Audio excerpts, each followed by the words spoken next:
Sekeres and Price for Tuesday, October 21st, 2025, and we're a presentation of Bet365, coming to you from the Pacific Toyota Dealer Studio here at the historic Wall Center. Visit shoptoyota.ca or visit your local Pacific Toyota dealer today.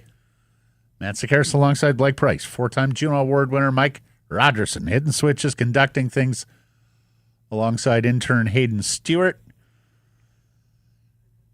How was your evening? I was left alone. They left Dad alone in the basement to watch the game on his own? I had the couch to myself. Oh, glorious, Blake. Beer in hand. Oh. Allowed to just those rare moments of repose for a father of four. Yeah, it was very nice. I sometimes you like watching in a group. I didn't mind. I did, and you know what? I've had a lot of those in this series already. Oh my goodness! I'm just glad it doesn't start till Friday. My liver needs a break here. Yeah, forgot how exhausting a baseball postseason run was. And you know that's not a bad shout for a poll question. I think during the World Series here, because it's a debate I've seen on Twitter a lot. Like, we love the NHL playoffs. Baseball's pretty damn close. Baseball's the other sport where the postseason just steps up in intensity. When you've got a team in it. And anticipation, yeah. See, I mean, that'll be the caveat for me, at the very least. I can be a neutral watching the NHL playoffs and still have fun. My team needs to be in it in the baseball playoffs. You know that because it's all about the nerves, right? You know that moment, and Blake, for you, it may go back like 30 years to Tyson Holyfield. But do you know that moment when there's a world championship heavyweight fight and the two boxers come to the center of the ring in the first round? Yeah. And there's that anticipation and electricity that what the hell's going to happen? Courses through you. Yeah. The baseball playoffs, when your team is in it, delivers dozens of those moments within a given game, especially if it's close down the stretch. See, some people hate football for all the stops. I don't mean playoff football. I mean all football. Yep. You know, that's the criticism we often hear from non-football fans is, I hate all the stopping. There's very little action. Mm-hmm. The stops in baseball are almost the glorious parts. Oh, yeah. You know, like waiting on the next pitch. The nervous anticipation. Oh, it's just great theater. Great theater. Costas once said, can't wait to see what happens next, even if you can barely stand to watch. Yeah. That's the baseball playoffs. Yeah. And it's funny because you mentioned watching at home alone. We were at a downtown establishment here last night, and it was busy. Every seat was taken. And a young lady came in sort of mid-game, and they were trying to find her a seat. And we're like, okay, we can wedge her here at the end of the bar. At the end of the bar, there was a lot of room, so she sat beside our group at the end of the bar. She's like, I was sitting watching at home, and I thought to myself, what am I doing? Game 7, biggest Blue Jays game of 32 years. She's like, I gotta head out and watch it with people and other Blue Jays fans. So shout out North Bay, Sydney. Also, had this happen to me, and this has happened to me before, but last night it was quite pronounced. I'm just standing outside of this establishment just before the game has started. Guy walks by, stops, takes his earbud out, turns around, walks to me, and goes, Matt? I go, yeah. He goes, I'm literally listening to your show right now. Very nice. So thank you, Alex. Appreciated that. I had that on the ferry last week. Interaction. I was talking to my kid, and like some guy walked by. I know that voice. Yes.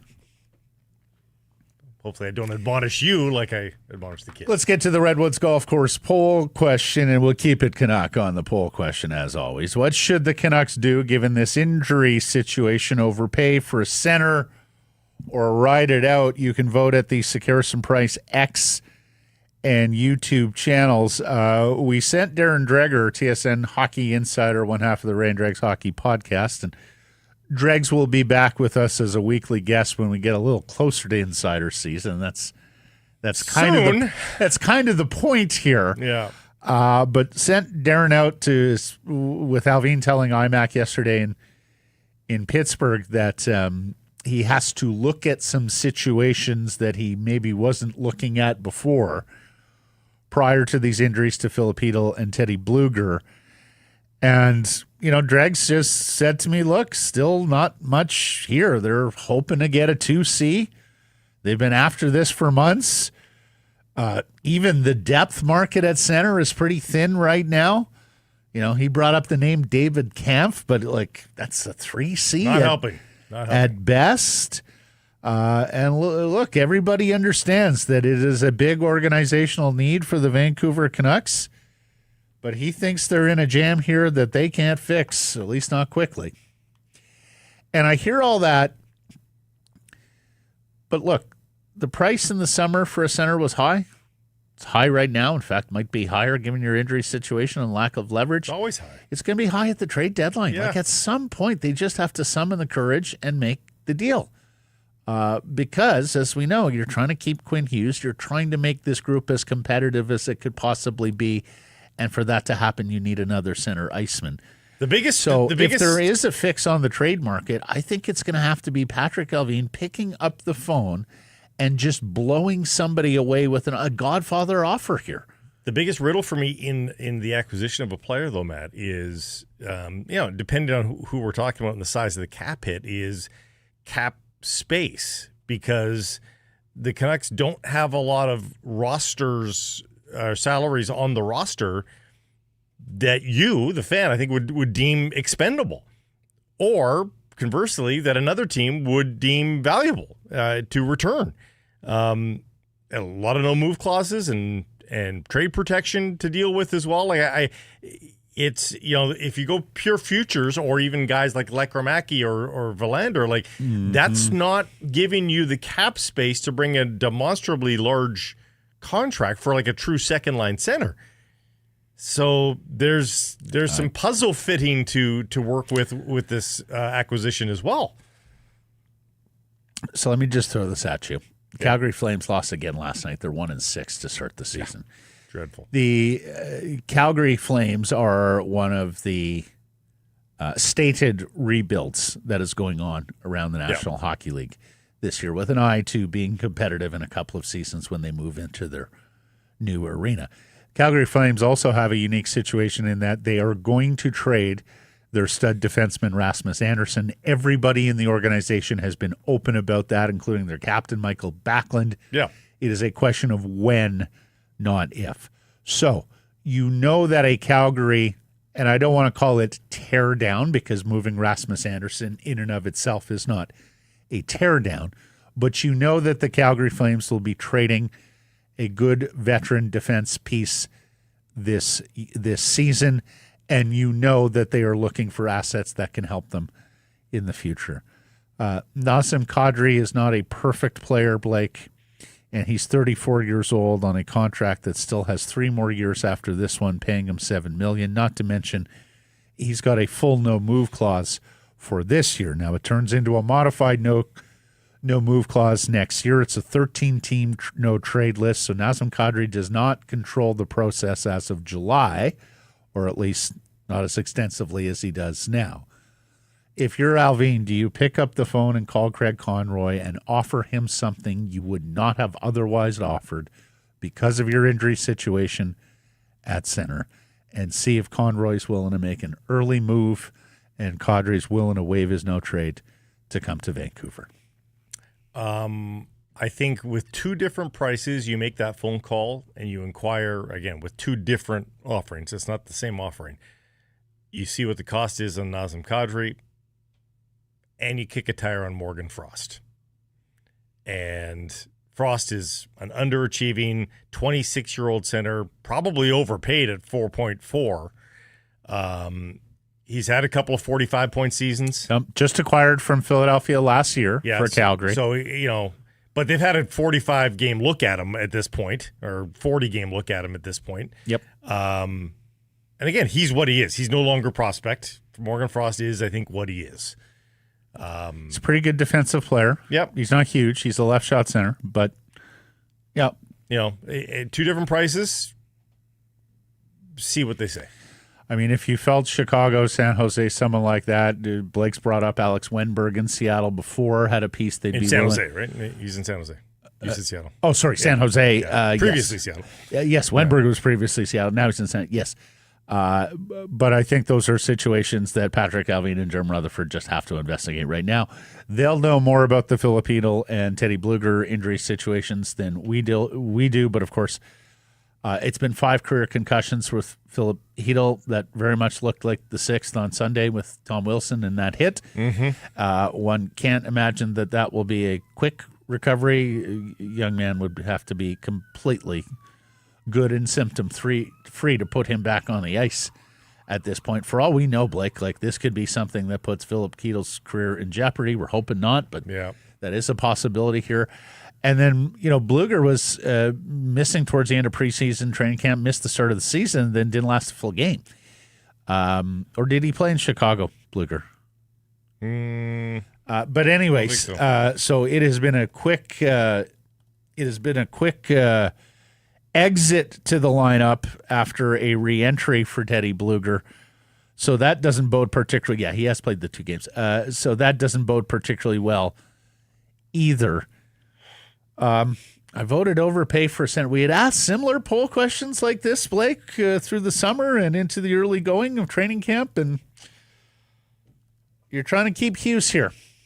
It's not something I would otherwise support because I don't think it's truly a cup contending team, even if they get a second-line center. But we all know the stakes here are trying to be as competitive as possible so that the captain will put his John Hancock on a contract extension in July. I voted overpay for a center. I saw some people saying, Ratu has been through this before, though, and he could be back in a couple of weeks. Why don't you just ride it out, relax? Because they may have no choice, but yes. First of all, we have no idea that it's only going to be 2 weeks. But let's go through that exercise. Great. He's back in 2 weeks. When is the next time? And is the next time 2 months? You're talking Hedl here. Yeah, Hedl. Yeah, you said Ratu. Oh, did I? Yes. Sorry, I meant Hedl. We started the show early today, and here you can see the brain fog right in front of you at 10 in the morning as opposed to noon, and particularly after a night where we both imbibed with a few adult beverages watching the baseball game. So you can't play this. Hurts. You can't play this roulette anymore with Hedl. If you get him back, great, but that should be a compliment to the new look lineup. They've got to go do something. Yeah, I'll say overpay as well. The Redwoods Golf Course is keen to host your custom corporate event, whether it's team building, networking. This is what they do in that beautiful clubhouse and facility that they have. It can include golf lessons if you are so inclined, and there are certainly food and beverage components available afterwards, plus the junior golf camps and lessons for children ages 6 to 16. The camps are all sold out. They were highly, highly popular, but the private and semi-private junior lessons are available, flexible to your schedule. Set your children up for the sport of a lifetime. We have worked there with their PGA of Canada teaching professional Craig. He is fantastic, beautiful teaching manner. Get to redwoods-golf.com/instruction. Time now for our top story, brought to you by Yellow Dog Brewing, Neighborhood Brewing, Foolish Winery. You would not believe the centers. You won't. I mean, this is Game 7 of the NHL regular season, and the battered Vancouver Canucks head into Steeltown looking to stay undefeated on this road trip, 3-0 to date, against an old friend in the opposing cage. But it's a crisis at center ice with 2 regulars missing. The Canucks skated this morning in Pittsburgh without Philip Hedl and Teddy Bluger, the aforementioned centers, without Jonathan Lekramacky, who left Sunday's game against Washington, without Derek Forbert, who had a maintenance day and is now hurt, and without Brock Besser. Besser remains away on leave for a family matter. Possible he makes it to Pittsburgh for game time. The rest are injured. And boy, is that creating an unusual lineup. Let's bring it up here, Mike. So it's Jake DeBrusk, Elias Pettersson, and Connor Garland. It's fine on the first line. Second line is Atu Ratu, centering Evander Kane and Kiefer Sherwood. That's team leading goal scorer Kiefer Sherwood with 4. The so-called AHL line, which has done very good work in fourth line duty, moving up to be a third line with Max Sasson between Archdeep Baines of Surrey and Linus Karlsson. And then the fourth line with Drew O'Connor on left wing. He's a regular. Nils Oman and Joseph Labate. Like, I honestly don't think that if we had put this lineup and said, do you think this will be the lineup for Do you game think this 7? will be a line at any point during the Canucks season? But game 7, like, are you serious? Sasson, Ratu, and Oman last year were Abbotsford Canuck products. And in the case of Sasson, not even regularly down the middle. Like, Nils wow. Oman. Oh, man. Oh, man. Game 7. Oh, man, indeed. Pierre-Olivier Joseph skating the right side of the third pair. It would be his Vancouver Canucks debut against his old Pittsburgh Penguins. Tom Verlander is there. Yeah, since yesterday, and we saw the roster and cap machinations yesterday, but top prospect Tom, what are we going with? Vilander? Vilander has been recalled from Abbotsford, replacing Jimmy Schull. Jimmy, we hardly knew you, who was dispatched back down. Oman also recalled. He's played 135 games, including Stanley Cup playoffs, for the Canucks over 3 seasons, including 19 regular season games last year. Yeah, it's it's going to be on the defense. It's going to be on Kevin Lankinen, who makes the start, to hold the fort. I do wonder how much Adam Foote tweaks his game plan just a little bit. They're going to be adaptable, Blake. Yes. Boy, do they have to adapt. Well, that's a good point. I mean, like we thought that was more opponent related. No, when I've got an AHL lineup, I'm going to adapt my game a little bit. Yes. Which stands to reason. Yeah. Simplify. Yeah. Dumb down sounds worse than it is. Not a single backwards pass. Nobody skates east to west all day. If you carry the puck over the blue line, oh my goodness, help me. You chip that puck in. You chip that puck in, and we will defend and defend. And I don't even need the chase. Just chip it in. No, exactly. We don't even need the chase. We don't want anyone caught. No. We can't afford numbers. Chip and hold. As chip he and calls hold. it the other way. That's right. We are hoping to get 0-0 an and a shootout. unusual bounce that somehow eludes Arty Shilov's. Shoot from distance. Hey, that's his weakness anyhow. Dump it in on goal. Yes. Cross blue line shot. Give me 12 good soft dumps on goal, and hopefully one eludes Arty. Who is the Penguins' starting netminder tonight. So a makeshift lineup with plenty of AHL call-ups for the Canucks face their former AHL MVP, Arty. Starts in goal. He's gone 2-1 with a .267 goals against average. He won the season opener for the Penguins. They, of course, traded him to Pittsburgh this summer, where he's rotating and stealing some starts from Delta's Tristan Jarry, the Penguins' incumbent. Shilov's, of course, helped the Abbotsford Canucks win the Calder Cup last season alongside Aatu Ratu, Archdeep Baines, Max Sasson, Linus Karlsson, Nils Oman. That's five forwards, Blake, who are in tonight's NHL lineup that were part of the Arty parties last spring. Yeah, it's not hyperbole. It's an AHL lineup. No. It's just crazy. Dressing 12 forwards. 5 of them were in the AHL at the end of last year. And, well, we knew that Arty is a little bit, he's goalie. Yeah. A little bit offbeat. Penn's playing a little get to know the new guy this week on social. There you have it. What's your nickname? Arty. Stands to reason. What's his, is that wedding theme? Birthday theme. Tiki party on the beach. Tiki party. Mm-hmm. Okay, you could have done that here in Vancouver. Lots of beaches, if not as much tiki. And if you weren't playing hockey, what would you be doing? Arty goes something in astronomy. Cosmonaut. I could see that. So on brand. Yes. Chef's kiss, Arty. And then what is your ideal day? Going to a museum or the zoo? He loves to explore. Again. All tracks. I could see all of this. Yes. Well, he's become. What's Arty doing on an off day? He's at the art gallery. He's become a star in Pittsburgh, and rest assured, I'm not sure he's a star yet, but they're they're hopeful.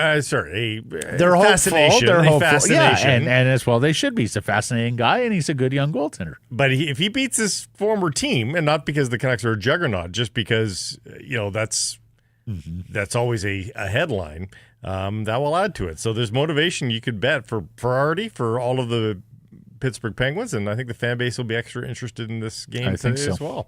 Lankinen to start for the Canucks. He's 1-1 with the .291 goals against average and .912 save percentage. He beat Chicago Friday, lost to St. Louis last Monday in that Thanksgiving matinee affair. And Blake, I just want to put this in your bonnet because I have gone down this road with this name before, and you've told me he is washed and there is no there anymore.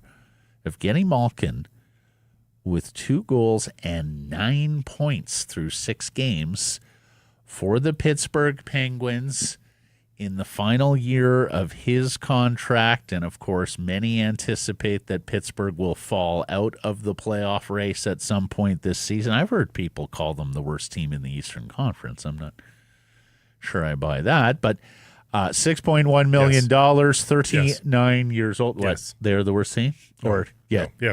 Acquire. Yeah. Add to cart. Yeah. Put it on my he's Amazon got a full Prime. no move clause. So you would wonder, does he have a comfort level in Jim Rutherford and Patrick Alvin? He was 50 points last year. That was down from 67 the year before. That was down from 83. So he has been a player. It's cascading the wrong in way. decline, both points and ice time over the last couple of years. Maybe he's in the midst of a renaissance season. And maybe the Canucks just make a trade post game and take Geno Malkin with them to Nashville. Huh? Yeah, I'm going to acknowledge my change in tact here. This is very rare. This is very he was rare. wrong, and he's admitting it. Well, Mike, make a note. The situation has changed. I don't know if I'm wrong. Here you go. He's not wrong on the situation changing. But yes, rarely does Blake move off position, Yes. and I think you have to move off position here. Malkin looks pretty damn good in comparison to what they are and you can't letting expect out. that rate for the rest of the season. But he clearly has enough game. Any player that gets you 9 points in 6 games has got some level of game. So That's right. So I'll grant Geno that. There's no risk in terms of contract length because it's just the current year That's right. under contract. So that part is great. Canucks have to send some money back or Pittsburgh holds. I think that much is clear. But, hey, Yeah. you can't be choosy here, folks. And here's the thing. You have a new school GM on the other side who would probably be attracted by the likes of a Lekramaki or a Villander or something to that effect. And you've already made a trade with him, right? The Yeah. Marcus Pettersson deal from last year. And must say, well, that is that has turned into a decent trade for the Vancouver Canucks. Marcus Pettersson, Andrew O'Connor, we should note as well, have given them some good work. O'Connor, certainly his speed and as a penalty killer, and Marcus Pettersson as a puck mover on the second pair to complement the puck moving on that first pair with Hughes and Hronek. The other thing is I think Kyle Dubas and that Penguin staff did pretty well in getting that Swedish forward in the deal. Mm-hmm. What's the kid's name again? Fernstrom? Melvin Fernstrom? Yep. Who's developed since the trade. Yes, Yeah. has developed since the trade. Did some very nice work. Now, all of you are mentioning, yes, full no move clause. There would be some negotiation. The only reason I think this is even remotely plausible is because of the strong Penguin ties, obviously, with the Vancouver Canucks and the fact that everybody knows Geno so well. So that's why I would give this a non-zero chance of happening. It's still not a high percentage move, I wouldn't think. Fernstrom, I just looked him up, though. Pointless in 13 this year. Oh. He was Regression. 17. Yeah. Okay. Yeah, there you go. So, so there's been a deal there already. Anyways, 3-0 on this road trip already. Wins and comeback victories against Dallas, against Chicago, then open with 4 goals against Washington, lose a bunch of forwards in the midst, hang on and win that game. Hey, if you 4-2 on the season, everybody's ink to paper for a 3-2 road trip at the start of this road trip, right? Everybody signs that deal, right? Nobody gets absolutely. Nobody gets selfish and says, "Oh no, I think 4-1." You sign up for 3-2. So despite the quality of this lineup right now and what we would I guess is probably a pretty similar lineup, maybe Besser back for the next one.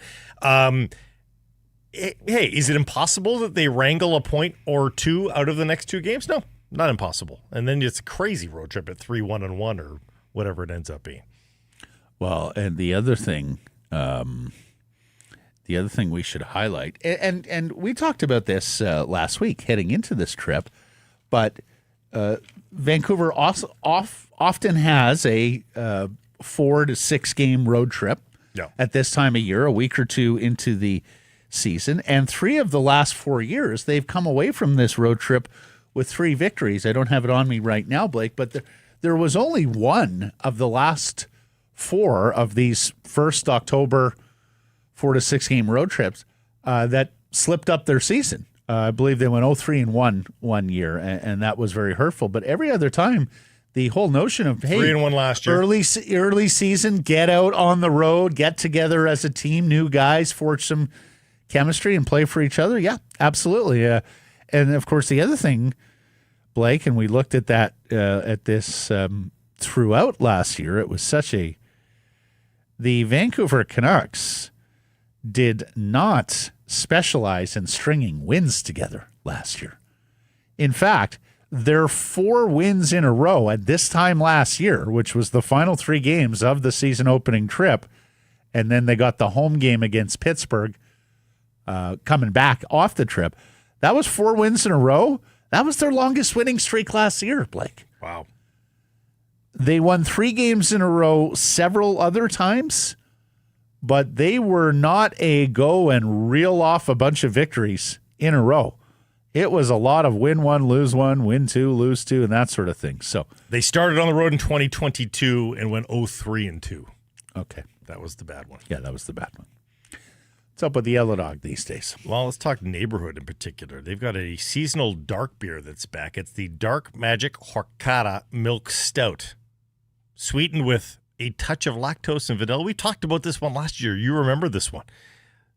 Kicked up a notch with a little pinch of cinnamon, too, at the end. I'm not a huge seasonal dark beer fan, but this sounds pretty yummy.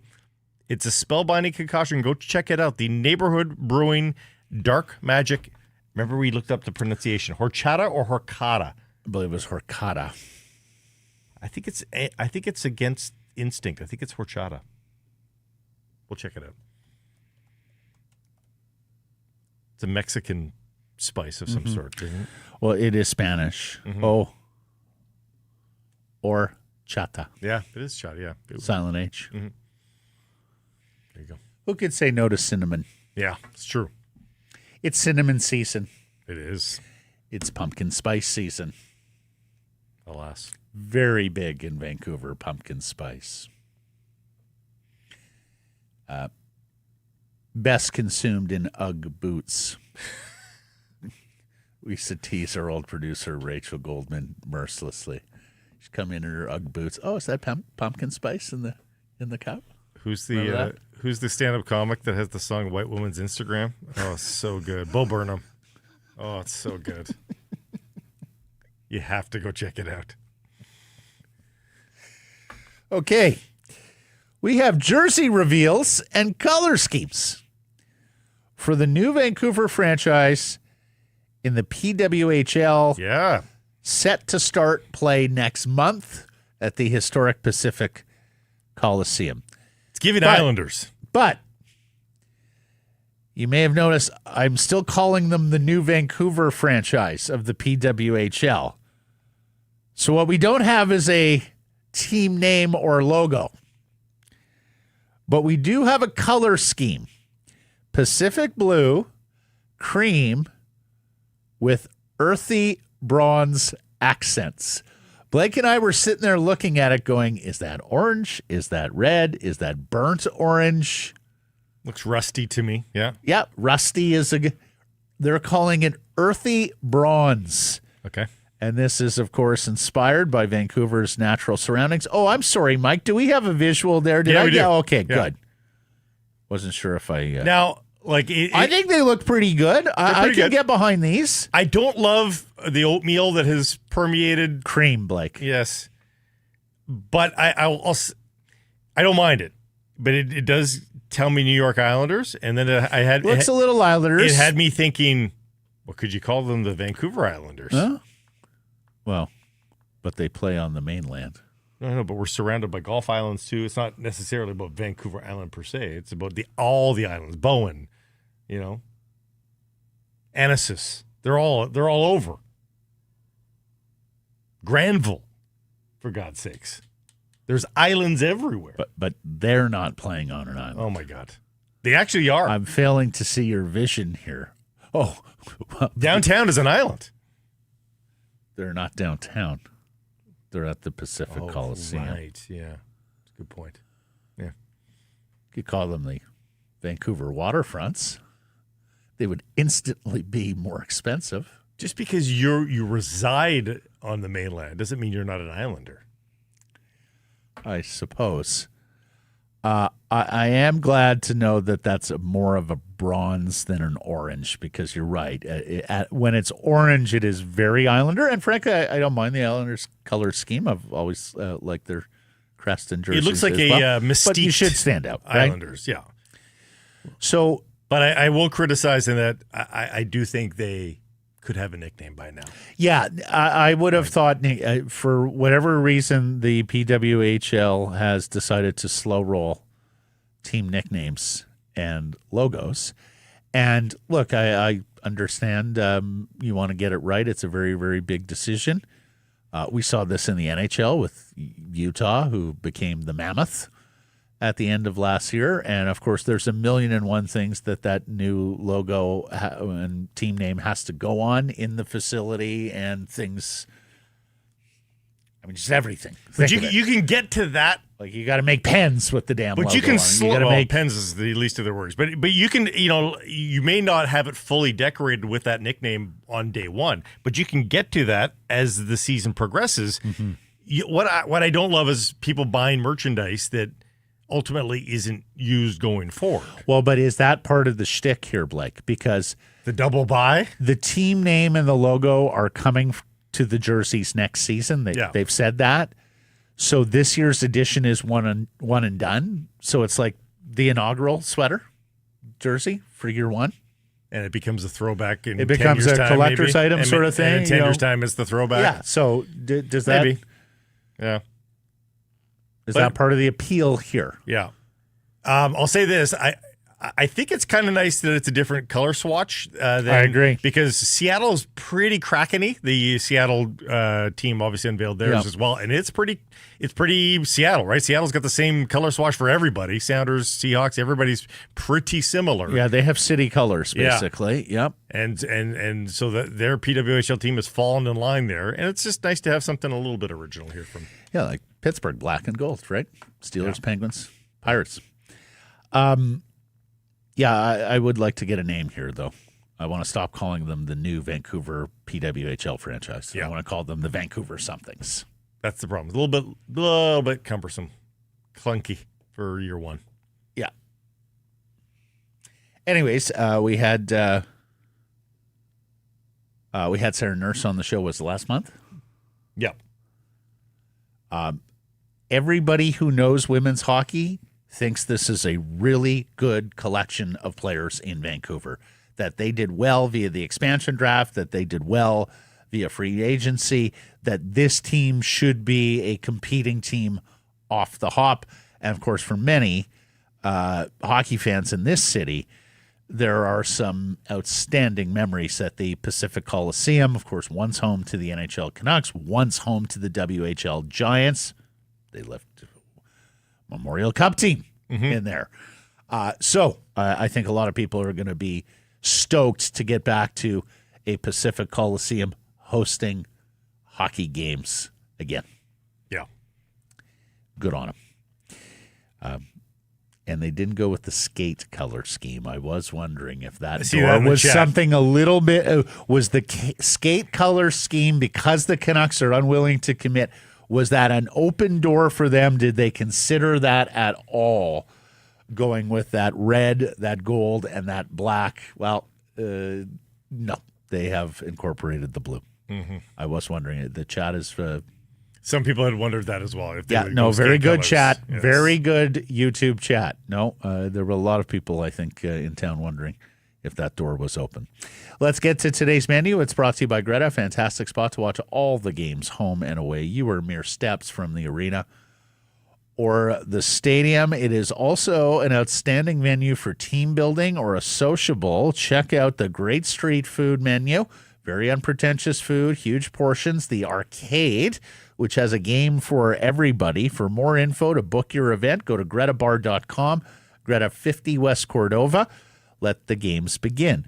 We will speak to John Shannon here in a moment from Oliver, British Columbia, the former executive producer of Hockey Night in Canada. John, of course, has tremendous expertise on the television side of things, so we are talking to John a little bit about the Blue Jays on TV going forward, because, I mean, get prepared for some astonishingly big numbers in terms of viewership. They've been big already. They will only get bigger in this World Series against the LA Dodgers. We also talked to John about the status of the Vancouver Canucks with all these injuries and what they can do, if anything, to salve the wound here. Later in the program, talk how can you not, Game 7, ALCS, Seattle, and the Blue Jays, an epic series, an epic conclusion. Mm-hmm. We will also point forward to some big games happening on the weekend with the BC Lions in Regina to face the Riders, looking to host a home playoff game in the CFL Grey Cup playoffs. And the Whitecaps already have that. They've got a home playoff game Sunday at BC Place against FC Dallas. Vancouver Rise have a home playoff game as well. So we'll talk about those matters, as well as the big Seahawks win last night. Did not go 0-4 Seattle. Did get something out of Monday, October 20th. They didn't exactly plant a flag in the ground and say, come get us, we're the Seattle Seahawks. But hey, but they got another win. It's a win. And the NBA season gets going tonight with Shai Gilgeous-Alexander, the Canadian star hero and MVP, getting to raise a banner in Oklahoma City. So all of that is coming up on the program today. I had a Vladdy home run, and I had over 7.5. So I was 0 for 2, buddy. I was Zach Charbonnet along the ground, and they did actually okay along the ground given the opposition. It's a stingy defense, but did not get to 50 yards rushing. Mm-hmm. Only Kenny Walker got to 66 himself. So, alas, we're both over. I'll lead, though, on the chat of the World Series. This is the Bet365 bets of the day. And the World Series MVP will be a hot topic because Shohei Ohtani is nearing even money. And for obvious reasons, he affects both sides of the ball. Plus 175. Pretty crazy. Like the fact that is a thing is pretty crazy. Vladdy Guerrero Jr. is the best. It's not exactly a price. No. For Shohei to for a World Series MVP, like the Worlds are already still here. It's 0-0. Vladimir Guerrero plus 600 is the best Blue Jay opportunity, and he is second best odds. But how is this for strategy? It's thought Trey Savage will get the Game 1 start on Saturday. Because of that, it means he can likely, if this goes 7 games, affect 3 games himself. Yep. And if he is spectacular in all 3 games, he's got good candidacy. And needless to say, it's a number. Mm-hmm. Plus 10,000 on Trey Savage. Oh, wow. It's a long shot, but of course it does not require much investment. So plus 10,000 on Trey Savage. And then someone is going to offer him that or a whole lot more to do his story in Disney movie theme. Yes. Timothy Chalamet plays Trey Savage. He needs We're still going to have perhaps. to grow Chalamet. Yeah, Chalamet is going to really have to hit the buffet. Yeah. Yes, and some lifts in the shoes.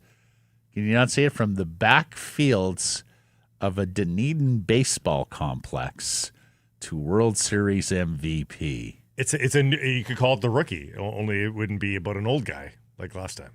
Dennis Quaid. Mm-hmm. Playing, what's his name from the Tampa Bay Rays? Devil Rays at that point? Jim. It's like a common name. Yeah, it is. Super common name. On this Okay, one. you gave us your Bet365. I'll look it up. Okay, well, I'm looking at this Canucks game, and may say this a lot this year. Don't want to go to this well very often because it is cheering for futility, or at least it's cheering for good goaltending. But under 6 at -105 today has got my attention. I was going to go, hey, Evander Kane, 7th game as a Vancouver Canuck. It's go time. We need a goal from Evander, the hometown boy, right? Yeah. And especially with who's missing in the lineup. Could be a grindy goal. Yeah. Right, but he's plus 190, whereas Garland's plus 200, and Hughes is plus 350, and you have to think the captain knows what's at stake here tonight and who's missing, and that maybe it's time for him to take more things on his shoulders. Yeah, for sure. So give me Hughes at plus 350 to score a goal. We'll take the under as well, under 6 at -110. On our Bet365 bets of the day, this segment of presentation of Bet365, whatever your bet, it's never ordinary at Bet365. Download the app, get in on the game, use code NATION when doing so. Must be 19 or older. Please play responsibly. As God is my witness, I was going to say Morris, but then I thought my brain was just saying... Is it Jim Morris? Jim Morris. I thought, my brain's just trying to think of Jack Morris. Right. But it was Jim Morris. There you go. The great line from the scout. Jim, if I call in a 98-mile-per-hour fastball from a 38, what was it, 38? 39-year-old at that time. They're going to laugh at me. But if I don't call in a 98-mile-per-hour fastball, they're going to fire me. Yeah. Good line. And the real Jim Morris played an umpire in the movie, too. A little tidbit. There you go. From a West Texas dusty town to the big leagues, the rookie, Jim Morris. John Shannon, certifiably not a rookie. No. Coming up next.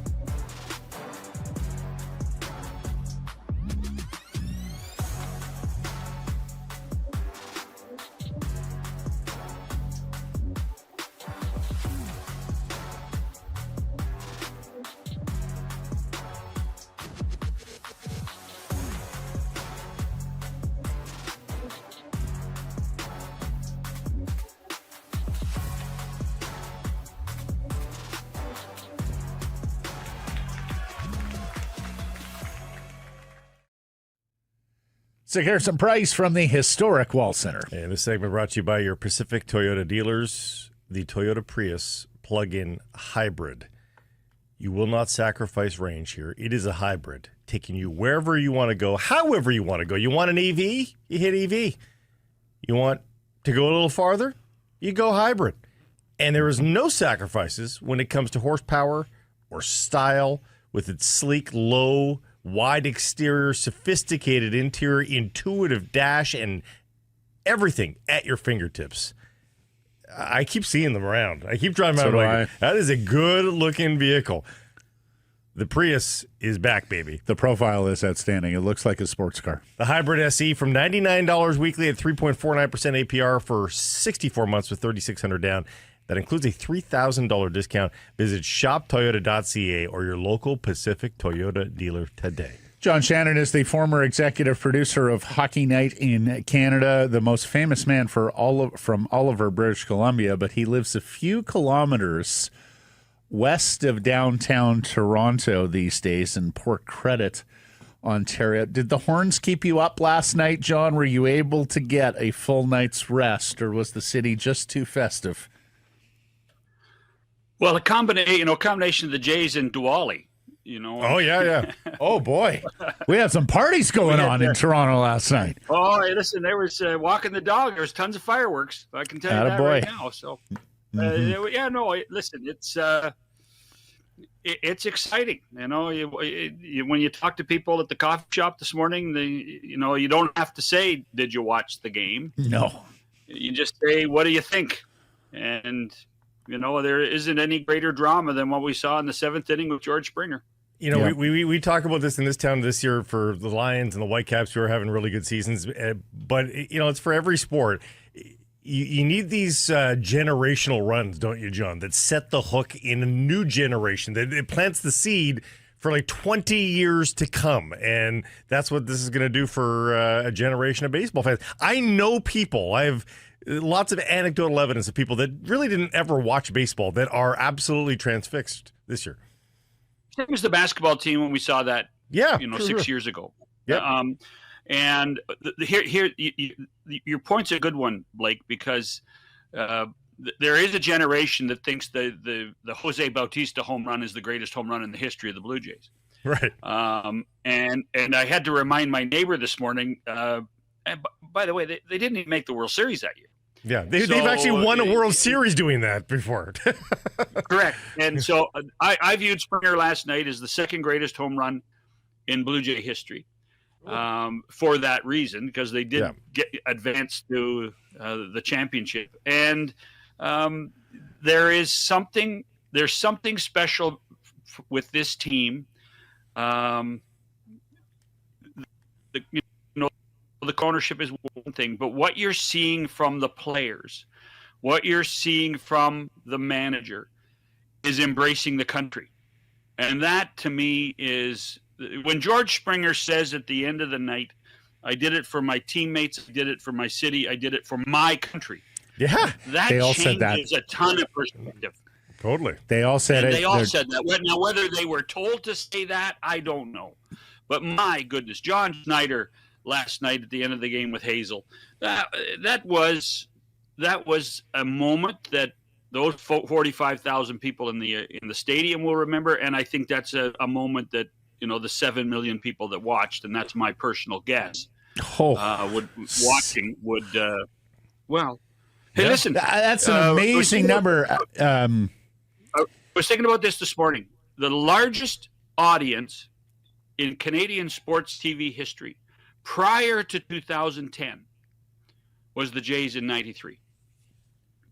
It was around 10 million. Now, Sid's goal was 17 million. They're not going to touch 17 million. But they're going to come close to 10 million. Oh. They are going to come close to 10 million people watching the World Series when the Dodgers come to town Friday. Which is 1 in every 4 Canadians. And so to not call them Canada's team, like I don't know what world you're living in when that percentage of the country tunes in. Yeah, they did 4.7 million for the first couple of games in this series, which is just a gigantic so 7's pretty television number. And John's right. Guess. Like in a game 7 with the late game drama and whatnot, I mean, everybody, I'm sure, scurried. And that's former Vancouver resident John Schneider, by the way. That's right. Yeah. Former Vancouver Canadian skipper John Schneider. And they're taking their cues from him because he has talked a bit like that the entire season about Canada and our country. The other aspect of it is, again, our friends at Rogers have done a brilliant idea. You can watch Dan and Buck on Sportsnet, and then you can watch the Fox feed on City. Yes. And because they don't change it, they don't alter it, they can put commercial substitution on the City feed. Yeah. So, it's a brilliant strategic business move, but it also, I think, gives you a choice of who you want to listen to, who you want to watch, and I think it's been a very smart move by Rogers. And I think, of course, most Blue Jays fans will want to watch Dan and Buck, particularly Buck, everything that he has meant to the franchise over his long association with them as player, broadcaster, and, of course, fighting cancer here recently. Would that have been a tough sell to Major League Baseball, John, that we should have our own Indigenous Canadian broadcast, or do you think the guys in New York in the baseball office understood what that meant? They understand completely. The Blue Jays are the largest region in Major League Baseball. Major League Baseball made a decision years ago that Canada would be treated as an international product. If the Jays aren't in the World Series, Sportsnet runs the international feed. They don't run the Fox feed. So at that point, once you do that, then you have that Rogers has the right to do their own. Remember, 92 and 93, we didn't do it. It didn't happen. Remember Sean McDonough. Sean McDonough called the 92 World Series with the. And I think I want to say Bob Costas called 93, but I may be wrong. Touch 'em all, Joe. That was Tom Cheek on radio. Well, of course, Cheek and Jerry Howarth on radio did both series, but you're right. No, I can clearly remember for the first time ever the World Series banner will fly north of the border, Sean McDonough in 92. It was also loud and chaotic in 93, Blake. I'm actually not sure who did call it on television. I wanted to say Michaels, but maybe it was Costas. I know I was in a bar in Hull, Quebec, and the place went crazy. So, yeah. We should talk hockey. Well, my only great story about 92 was Game 6, the winning game in Atlanta, was the night of the U.S. debate. Ross Perot was the third-party candidate. And let me tell you something. CBS did not do a pregame show at all. They just went right to the game. So CTV. I was at CTV at that time and got drafted to go to Atlanta and do a pregame show. And then we decided, well, if we're going to do the pregame show, if they win, why don't we do a postgame show? So that's my sojourn into Major League Baseball. Was I did Game 6 pre and post for CTV in Atlanta when the Jays won, and Ed Sprague was such a hero that year. Yeah, it was Sean McDonough and Tim McCarver again in 93. Vin Scully did the national radio, ladies and gentlemen, with Johnny Bench as his color man. Okay, John, let's talk hockey. I think you might be on the fourth line for the Canucks. Yeah, exactly. How you feeling? Can you join the team in Pittsburgh tonight and suit up at center ice? How worried are you with all these Canucks injuries? Well, let's face it, the last 10 minutes in Washington, they were on fumes. Down two forwards, down Besser. It was Thatcher Demko and his band of brothers, fending everybody off. And it was hard to watch at times, but it was impressive at the same time. Every team has injuries. We had Lindy Ruff on our show on Friday, and he was lamenting his life and injuries, but everybody's got them. Everybody has a problem with injuries, and they're only going to get worse with compacted schedules. When you consider that, it was Dallas, Chicago, Washington, Thursday, Friday, Sunday afternoon. Boy, that schedule's hard. And so you're going to have to have some depth across the board in order to try to get through it. And I'm not saying they can't win. I think that they've proved a few doubters on this road trip, but it's going to be a heck of a lot tougher. And they're going to need big games from big players.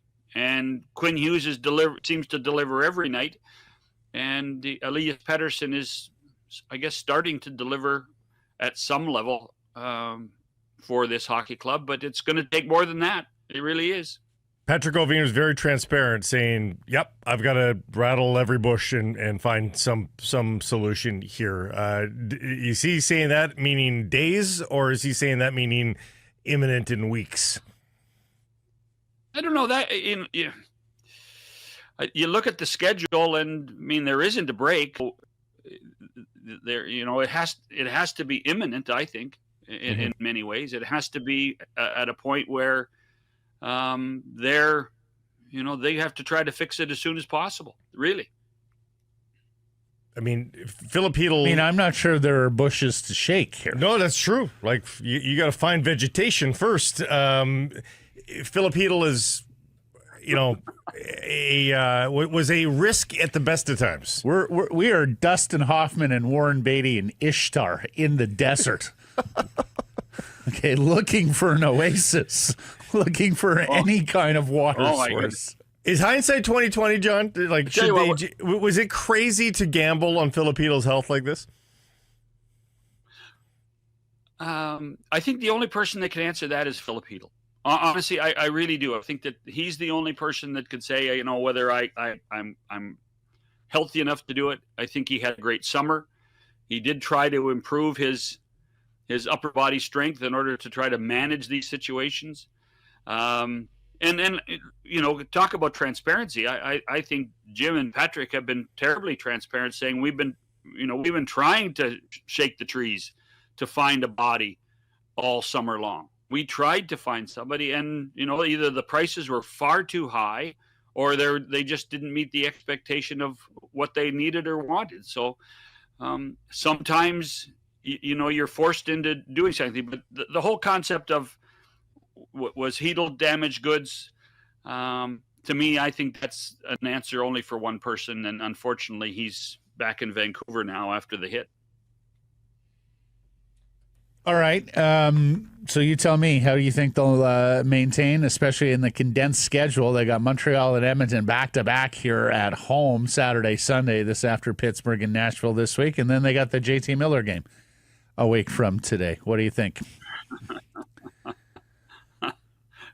Talk about murderer's row. It's what they. In many terms, they're just going to have to keep it simple and dumb it down. This is now, when you think that Tom Villander is going to be in the lineup, this is going to be a tough indoctrination for him in this situation. I wonder how they can protect him at that same time. So this is where Adam Foote and the rest of the staff have to, let's just keep it simple. Maybe we don't play and try to play at breakneck speed like we have a couple of other games. Maybe we just try to keep the puck in the other end, off the glass, out of the zone, and then see what happens. It may not be pretty hockey, guys. It may not be pretty hockey, but it might be effective. Yeah, and honestly, John, I'm not sure they're too dissimilar a team, even when everyone is healthy. I mean, it's not like this is a lineup that is teeming with goals that you want to play up and down hockey with a lot of opponents in the NHL and trade goals. I mean, your strength is your defense core and your goaltending. And I will still credit Rick Tocchet for this, they have done a very good job over the last couple of seasons of playing team defense, TEAM, the five skaters and the goaltender all working as a cohesive unit. And I think they're going to need it more than ever here with everybody who is missing. Because Paul Maurice taught us years ago, you remember that press conference? I don't mean to disparage wingers, but you don't win with them in the NHL. You win with center icemen and defensemen and goaltenders. And that's where we're at. Thursday, John, we might get Nordiques Whalers. Have you seen this? It's Hurricanes versus Avs on Thursday, and beautiful. There's talk that the Carolina Hurricanes may dust off the greens, and the Avs are have already trotted out these Nordiques, which I think they're going to wear tomorrow as well. Which is funny because, of course, that's celebrating a Canadian antiquated franchise. Never mind a franchise from another city. What do you make of this phenomena? And do you think, will neutrals be tuning in to watch that one? Well, tell you, I'm always amazed how Carolina fans have embraced the Whalers. To me, it's always been fascinating that they've been able to do that. When you put the Nordiques on the Avalanche, I just wonder if you're rubbing salt into a wound. I really do. Quebec City is, still yearning for that moment where Gary Bettman announces that a team is coming back, which I don't think will ever happen. by the way. No, Not with this commission. It's a good point because, like, Montreal Expos fans, I think deep down know, like, we're probably never getting that. Like, we're not getting a ballpark. Well, you need a stadium. You need a stadium there. Yeah. So, like, there's a big City's obstacle. got a beautiful arena. Right. Yeah. Like, it's actually plausible there. Yeah. Mm-hmm. Yeah. So as much as the romance, by the way, if there was all this romance for the WHA in 1978, the WHA may not have disappeared. That's right. True. when you think about it, but they are spectacular uniforms, the colors are brilliantly bright. Yes. I mean, the Quebec Nordiques blue is spectacular, and the Whaler green with that logo, and in many ways is probably I think the single greatest creative logo in professional sports, other than the Expo. Other than the Expo's logo. Brewers is good too, but yes. Yeah, Brewers was a copy. It was a copy of the Expos. Yeah, a little bit. Yeah. But that to me is what it's all about. I just think that you're going to have that guy leaning over his fence in Quebec City, yearning, why isn't that my team still? Yeah, I think you're spot on with regards to the Whalers and why the folks in Carolina and abroad have held a candle for that team, and those old Adam Division playoff series. Boy, ask Ray about them at the Colisée, at the Forum, at the mall in Hartford. For those who are too young to remember, the Hartford Whalers played. What was it called? The Civic Center. Harvard Civic Center, which was in a mall. Like, you could go to J.C. Penney on one end, you could go to the NHL game on the other end of the mall. John, Calgary is 1-6. What are your people in southern Alberta telling you these days about the direction of the Flames and whether that could be a quick sell-off? Well, they're young guys. They are believing in their young guys. Craig Conroy knows exactly what his team is. Last year, all the stars aligned for the second half of the season for them to get that close to the playoffs. This is a team in transition. This is a team in a rebuild. They're preparing not to make the playoffs this year. They're preparing to have a really good team when the new arena opens. And how long away is that? I think that they're shocked that they haven't been able to get any goal scoring so far, because they did have goal scoring in the second half of the season. Dustin Wolf is still Dustin Wolf. Boy, he was good last night against Winnipeg. And they've got some young talent. They're not as bad as 1-6. They're not. They may not be a 500 team, but you know what? Craig Conroy, Ryan Huska have their work cut out for them at this point, and you do wonder when the patience runs out. Yeah, and we are eyeing Nazem Kadri here, as are a lot. I mean, what are you going to do there? If you're trading Rasmus Anderson, it makes an infinite amount of sense to trade the 35-year-old Nazem Kadri.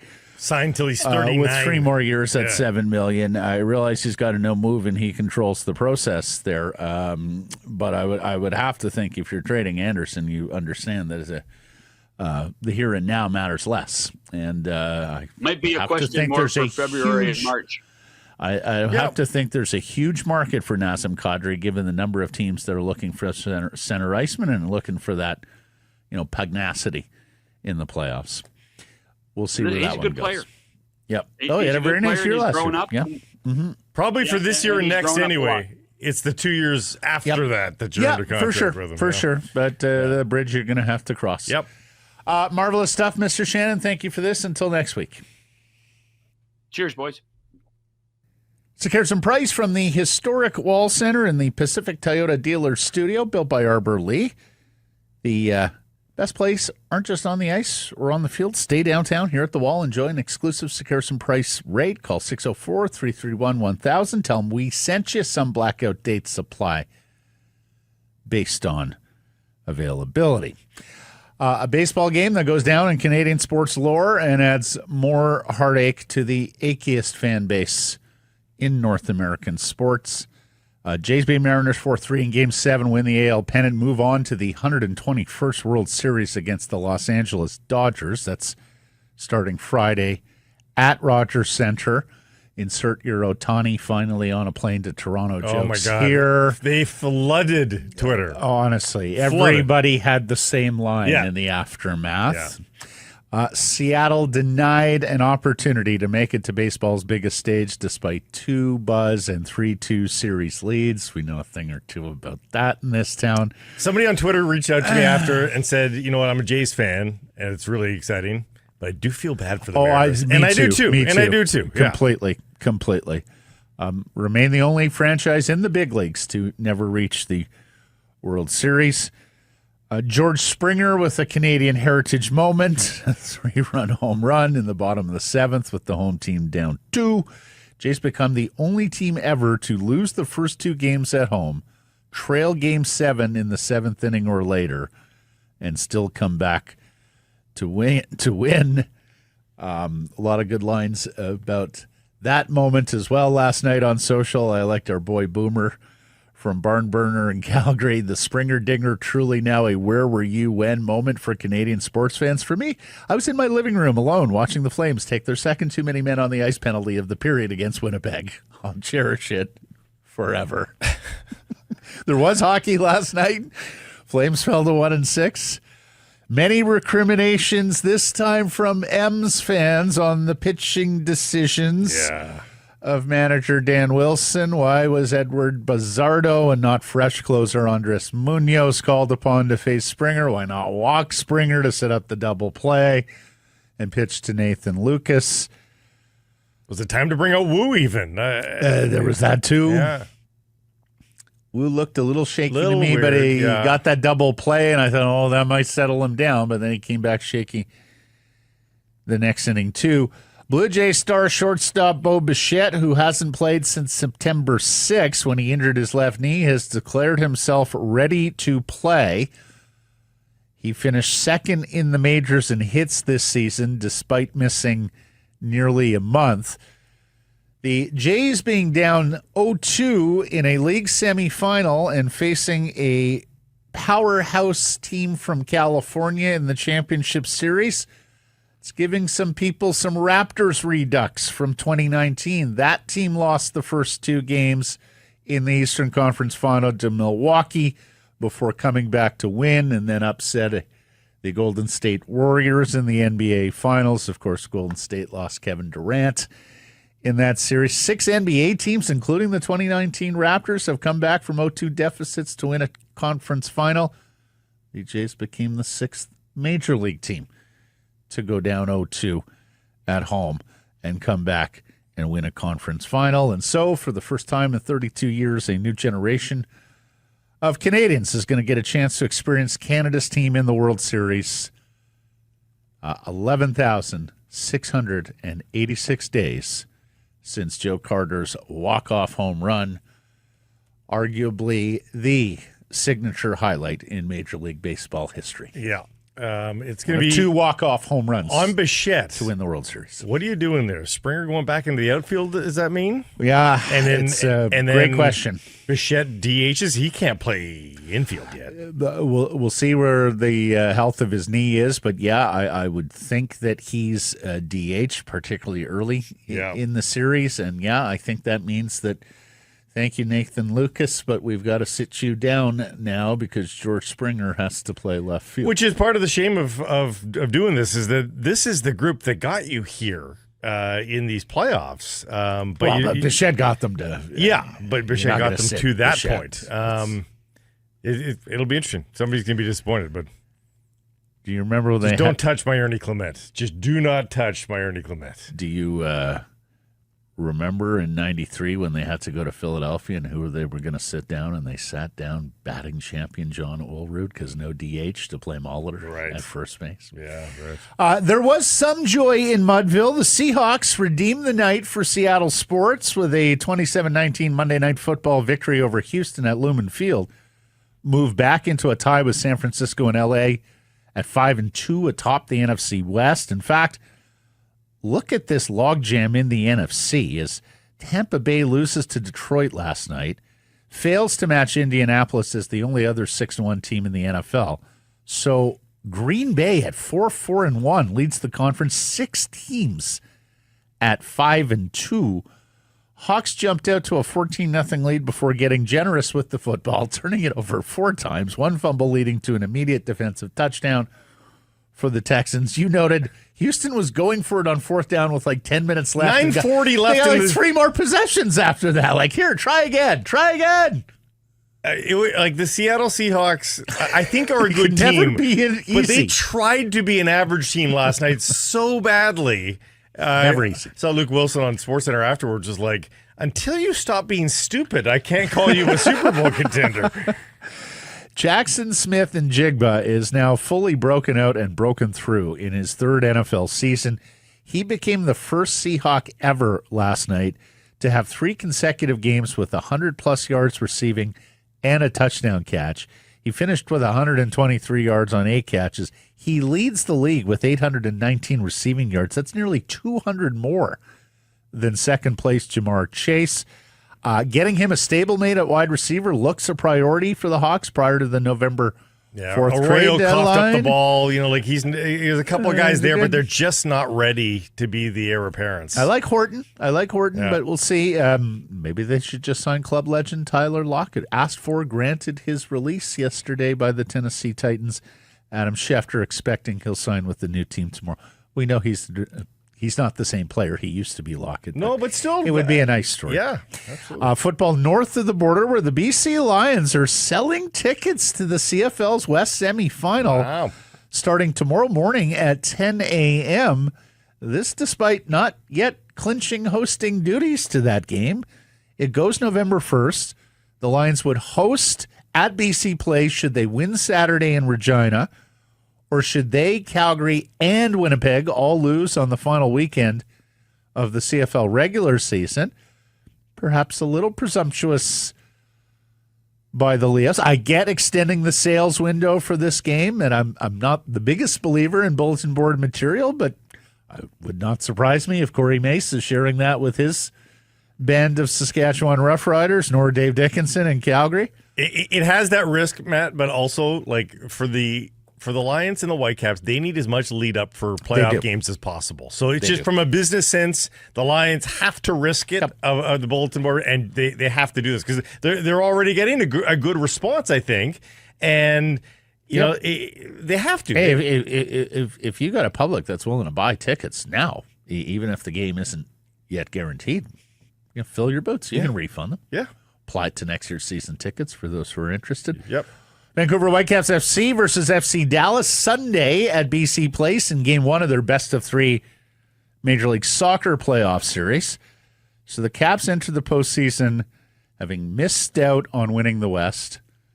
This after falling short in the Supporter Shield and, of course, the CONCACAF Champions League. Another narrow miss earlier this season. Bottom line, plenty of motivation for Jesper Sorensen's side. And now they just pray for good health with so many of these frontline players nursing something or question marks for this game on Sunday. It's a narrow path, Matt, but if they go on long enough a run, you're not going to get guys like Adekube and Ranko back, obviously, but there is a narrow path where they could get to like full health the farther that they go. To the point where I'm just by worried MLS about Cup, Sunday. They are jammed. Yes, no, totally. Let's worry about Sunday because Gauld, Laborda, Pupa. Who else am I missing here? In terms of what? Guys who would be question marks or. I mean, the fact that Gauld came on was great. So you have to assume that was just a minor setback last week in training, and that the fact they played him. I mean, again, you were worried they weren't going to play him at all. Yeah. I really was pretty sure. And they were planning on playing Pupa, but the game situation prevented it. So, no, I think those guys are eminently available. And with Laborda suspended, as well as Priso has played, like Pupa's a big body, can clear balls with his head. You know, like you need stout center backs, and his left foot will come in handy too. So I think you have to play Pupa despite the fact he's coming coming in cold. He's never played with the damn team. Like it's kind of crazy, but I think you have to. Yeah. Every home match since Thomas Muller arrived here in August has either featured a lower bowl sellout or a near sellout. We'll see what the Caps decide this week. They have been reticent to open the upper bowl in the past, although they've done it for playoff games. You can watch these games on Apple TV for free. No more need for MLS Season Pass. TSN will have Game 2 next weekend from Dallas, but not Game 1 Sunday. So Apple TV, or you buy a ticket to the stadium. Shout out and good luck to the Vancouver Rise. They dropped their regular season finale, so couldn't bump up to second place. They will face Ottawa Rapid FC in the first round of the Northern Super League playoffs. Game 1 of a 2-game aggregate goes Tuesday, November 4th at Swangard. Game 2 4 days later in our nation's capital. And the NBA season starts tonight on 2 fronts, including a banner raising for Shai Gilgeous-Alexander and the Oklahoma City Thunder as the Canadian celebrates his MVP and NBA Finals MVP season one more time. Question for you. Well, I know he plays for the Dominican internationally. Vladdy Guerrero is born in Montreal when his father played for the Expos. He is a Canadian citizen. He should qualify for any kind of Canadian Athlete of the Year. Oh. I mean, Gilgeous-Alexander is runaway leader right now, don't get me wrong. But Vladdy is on a postseason tear that if he were to do it against the Dodgers and win a World Series, I don't think Blake, I don't think 6-7. I'm going to ignore that. By the way, are Ottawa 67s hats like flying off the shelves? You would think 6-7. I don't think any voters would consider Vladdy Guerrero. I really don't. Why? Because he's not Canadian enough. He's never claimed to be Canadian. He is Canadian by citizenship, I know, but he's talking about our country. It's about flying the flag, and as much as I think he has a ton of affinity for our nation, I don't think he considers himself a Canadian. Well, he's raised in the Dominican Republic, and he plays for the Dominican Republic internationally. But you know the affection he has for Dorondo and the Blues. Yeah, I don't think it's going to happen. The NBA announced today a record 135 international players from a record-time 43 countries across 6 continents on opening night rosters. All 30 teams have at least one international player. Atlanta has a record-tying 10. Really? They're mostly international. They've only got a few token Americans. Wow. There are 23 players from Canada. Basketball Phil informs me he thinks that's a little bit down from previous. Yeah. It's always hard how to calculate. You calculate at the end of the year, the beginning of the year, the two-way guys, where are you That's right. accounting for them? But needless to say, France has 19, but Canada's still the number 2 NBA player producing nation after the United States. Results of the Redwoods Golf Course poll question from Monday. We asked you, was Tom Wilson's hit on Philip Heatle dirty? Yes or no? People said yes. Correct. Percentage? 61. 65. Lance, late but not dirty. Brock, it was a late hit, therefore I'd say yes, it was dirty. There are no clean late hits. So basically what you and I were debating yesterday right there. Matt says he didn't take more than 2 strides, hit him on the body, and Heatle had just passed the puck. This is a case of a player who cannot take hits. Heatle needs to consider hanging them up. We'll see. And Burrow Steele says this is why the Canucks should have signed Tanner Jeannot instead of trading for Evander Kane. Not enough response for his liking. Errors and omissions from yesterday's program and beyond. Jeff mentioned Joseph Lebate's 6'2". I see him listed at 6'5". I made this mistake even though I knew better. Jackson Finley from North Vancouver, but not part of the Hansworth Mafia. They have so infiltrated me with Jeff and Blake and Dave Tomlinson, our old friend Holly Conway. I mean, so many Hansworth people in my ear over the years. All the greats. Finley went to Vancouver College. Give my best to Rob Sacre. Yes. And Theo Benedette, did you put that one? Theo Benedette, starting offensive tackle, Chicago Bears, UBC, Handsworth. And a late shooter, and thank you, Sapster, on X, for longest time between games with the Vancouver Canucks, Peter Schaefer. And Blake and I covered together the second incarnation of Peter Schaefer as a Vancouver. I covered both, I think. I covered both. You were there in the early years as well. So Peter Schaefer traded to the Ottawa Senators. Sammy Sal, great trade for the Vancouver Canucks. And then, 10 years later? He comes back on a PTO, wins a contract. Makes the team. I remember that story in training. And then it just didn't work out, and they agreed on an outright release, and he ended up in Europe. Thanks for joining us, everybody. Appreciate you spending some time connecting with the program. Please do subscribe to all our assorted channels, YouTube, and wherever you get your podcasts. It's free to subscribe. Costs you nothing.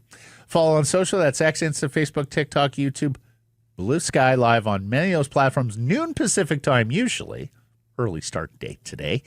And, of course, please do support the community sponsors you hear us talking about and keep it local.